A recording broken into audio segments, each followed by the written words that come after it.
Hac yolculuğunda da bir takım sıkıntılar mevcuttur. Daha önce hacılarımıza defaten söylediğimiz, şimdi de söyleme hassasiyeti gözettiğim bir hususu tekrar etmek istiyorum.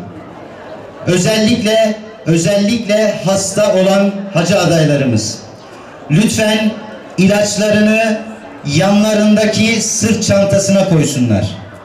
Valizlerine asla ilaçlarını koymasınlar. Sırt çantalarında kalsın. Bu bizim için çok önemli.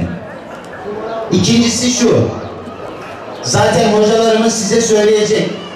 Özellikle erkek hacı adaylarımız. Bizler Elazığ Havalimanı'nda ihrama gireceğimizden dolayı ihramlarımızı havalimanında çıkarıp yanımıza alacağız.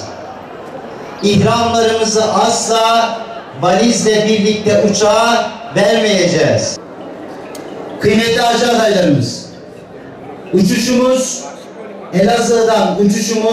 saat 4 gibi, sabaha karşı 4 gibi. Biz yolculuğun meşakkatinden dolayı erken bir saatte sizleri oraya intikal ettireceğiz. Ha burada beklediniz, ha orada beklediniz, hiçbir fark yok. Orada da klimalı ortamda, havalimanında Allah nasip ederse beklersiniz. Hocalarımız da sizlere irşat vazifesini görürler. Yıllardır beklediğimiz sıra en sonunda geldi. Hasretimiz zahir oldu. Hazreti Resulullah'ın heyecanı gönlünüzde. Medine-i Münevvere'ye koşmak için heyecanlısınız. Ya Resulallah,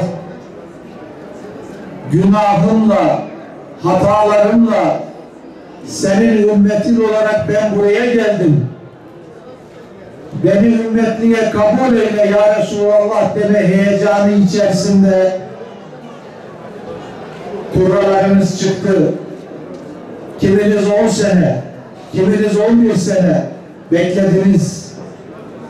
Sakalları siyah olanlar sakallarının yarısı beyazladı. Hanım kardeşlerimiz yaşları biraz ilerledi. Ama nihayetinde müjdeler olsun size. Kur'an'ınız isabet etti. Kutsal yolculuğa doğru sizleri uğurlamak için buraya geldik. Kabe-i Muazzama'nın heyecanıyla yatıp kalktınız. Her kurra çekildiğinde çıkmadığınız zaman ağladınız. Üzüldünüz. Paralarınızı yastığın altında yemediniz, içmediniz. Kıt kanaat yerlerinizle hazırlandınız. Ey Kabe, karen yüzümü sana sürmek için geliyorum. Ey Hacer-ül Esved, seni Hazreti Resulullah öpmüştüm, ben de öpmek için geliyorum diye heyecanlandınız, yola koyuldunuz. Bingöl'den kurrası çeken, hac isabet eden kadın erkek 324 kardeşimizi hacca uğurluyoruz. Sizleri tebrik ediyoruz. Sizleri kutluyoruz. Kutsal bölgelere Efendimiz Aleyhisselatü Vesselam'a Cennetül Bakiye Seyyid-i Şüheda olan Hamza Efendimiz'e, Uhud'a, Kıbleteyn Mescidine, Kuğbe Mescidine, Mesacid-i Seba'ya, 7 mescitlere bizden selam götürünüz. İhlas ve takvanızı hissediniz. Kabe-i Muazzama'da da aynı şekilde olunuz. Arafat'a, Hacer-ül Esved'e, Kabe-i Muazzama'ya, Sevr mağarasına, Hira-Nur mağarasına bizden selamlar götürünüz. Mina'ya bizden selam götürünüz. Müzdelife'ye bizden selamlar götürünüz. Kutsal Mekke'ye bizden selamlar götürünüz. Birbirinizin elinden tutun. Yaşlılara destek olunuz. Engellilere yardımcı olunuz. Özürlü kardeşlerimiz düştüğü zaman elinizden tutunuz. Haçta en büyük ibadet farzlardan sonra birbirlerine yardım etmektir. Birbirinize ağırken sept etmeyiniz. Kimseyle mücadele etmeyiniz. Kimsenin işine karışmayınız. Günahlarınız sürekli gözünüzün önünde olsun. Hatalarınız gözünüzün önünde olsun.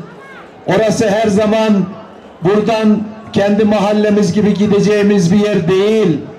Kıymetini biliniz, değerlendiriniz, tövbe istiğfar yaparak annenizden yeni doğmuş gibi Türk memleketinize, geri Türkiye'ye dönünüz. Bingöl'e dua ediniz. Ülkemizdeki Müslümanlara, dünyadaki Müslümanlara dua ediniz. Ama unutmayınız ki kendiniz için hacca gidiyorsunuz. Başkalarını düşünürken çok önemlidir. Kendi günahlarımızı, eksikliklerimizi, nefsimizi unutmayınız. Başlar içimde acılar,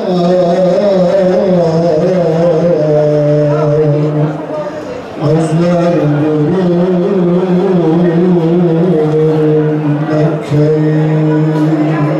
bin bir gece